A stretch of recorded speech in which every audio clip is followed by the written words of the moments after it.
Hey Lamar. How's it going? Good. What are we cooking today? One of my famous cheddar cheese biscuits. My name is Lamar Moore. I'm an executive chef from Chicago, Illinois. Ooh, I've never made biscuits before. No? No, I'm excited. Really? I am Megan Elliott, and I'm the brand manager for Always Tender.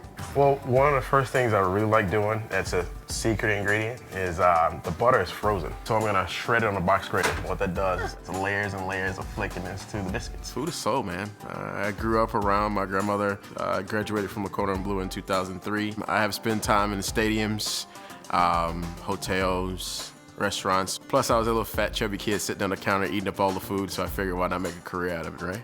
I love food. I love to cook. I love to bake. So to be able to have people over and host and to bring them around the table and to get to know people has really been a great way to create a sense of community. We also have, obviously, some shredded cheddar. There's kosher salt, sugar, baking powder, baking soda. So we'll put 2 1/4 cups of flour in the bowl. And then next, you're gonna put 2.5 teaspoons of baking powder, 1 teaspoon of salt, and then add 1 teaspoon of sugar, and 1/4 teaspoon of baking soda and baking powder. I think anytime you get together with your friends, you gather around a plate of food. And I love using Instagram, Pinterest to just really be inspired and to create new and different recipes. Does it matter what side it's on? Thicker the... I actually like the thicker side, and the reason why is I'm getting nice little flakes in there. Looks like cheese. It does look like cheese, yeah. All right, doing that, almost got the butter done. My goal, when I eat with guests and when I cook with guests is to make them feel like they're walking in my house. And to be able to walk in the house is, my grandma would say, hey, take your shoes off and make yourself at home.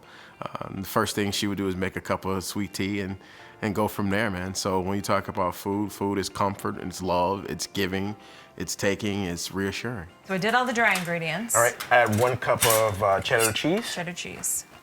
Or you're adding the cheese. If you wanted to be a little bit more spicy or add a little more balance of flavor, you can also put cracked black pepper in there too.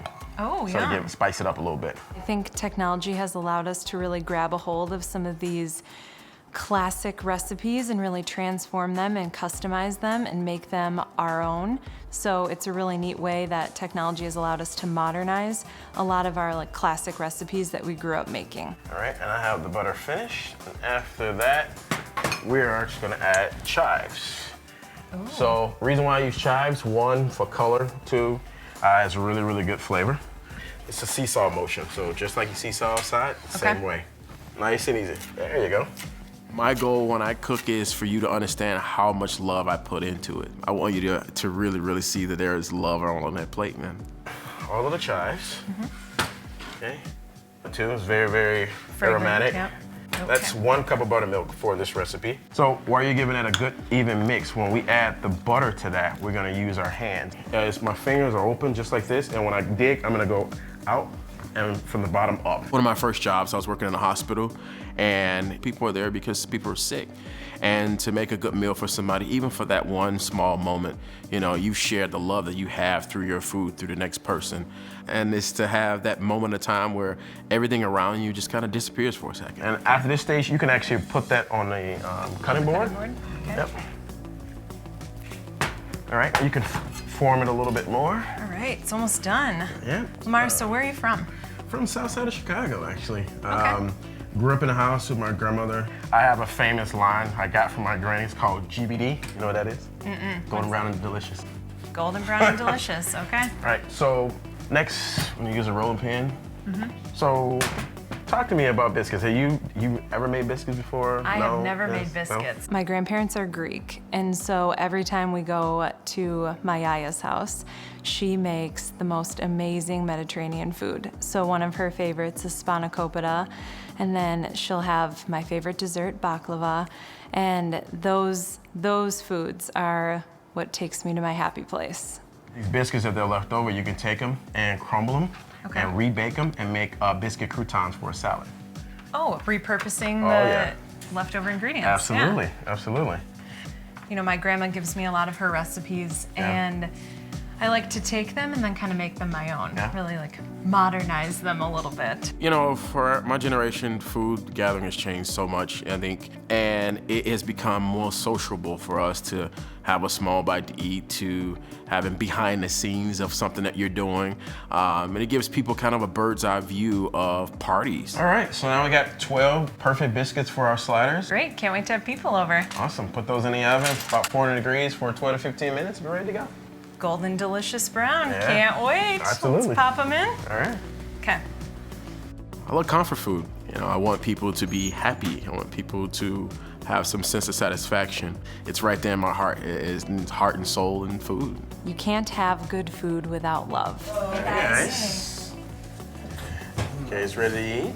Yes. Oh, yes. So my name is Ashley Crow-Kramer. I'm a senior category development analyst on our corporate business analytics team. There's this emotional response to food because it's something that gives people feeling and emotion, and we want to share that with other people. So we got some cheddar and chive biscuits. We're gonna make sliders with some Lloyd's barbecue pulled pork. And one of my personal favorites down there, my take on poutine, but Thanksgiving style. Yum. Shall we? That's awesome. Yeah. All right. My name is Sam Wycombe, and I'm an associate brand manager in our food service division at Hormel Foods. You guys like barbecue pork just as much as I do. Food plays a big part in my life, and I think that what's changed today is that when you go to a restaurant, you need to have a variety of food choices. Those are the types of experiences a lot of young individuals are looking for, is to be able to have that variety all in one place. You did a nice job. So when we talk about this meal here, this reminds me of my travels a lot, living in California, growing up in Chicago.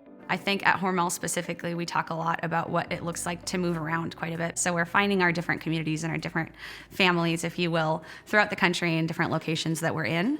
I think it also, to be a young professional, means to be figuring it out too. You're kind of figuring out what your work life looks like, whether that be how you're managing your work-life balance or how you're climbing in your career, and all those things that go along with that. Dig in, let us know what you think. The Hormel Employee Resource Groups are great. They're a way for employees to really connect with each other and connect with the company and share feedback up and down the organization to help improve the company for everyone. I'm primarily in HYPE, which is the Hormel Young Professional Enterprise. So the employee resource groups do a lot of things within the company, and I think probably my favorite function that they play is advocating for those that they serve. So HYPE, as an example, advocates for young professionals. I think that's one of the really unique things about HYPE too, is that it just gives young professionals within the organization a place for their voice to be heard and to get involved in things that the company is really empowering them to get involved in. It's huge, especially coming from a younger population where you're just entering the workforce. You definitely want to feel as though your company is looking out for you in a way that your family would have, and now you're transitioning into a different part of your life, right? So your company is really a main part of your life. A lot of the products that we make are so simply made, and so using social media to kind of add a little bit of transparency, I think will go a long way for any food company in the future.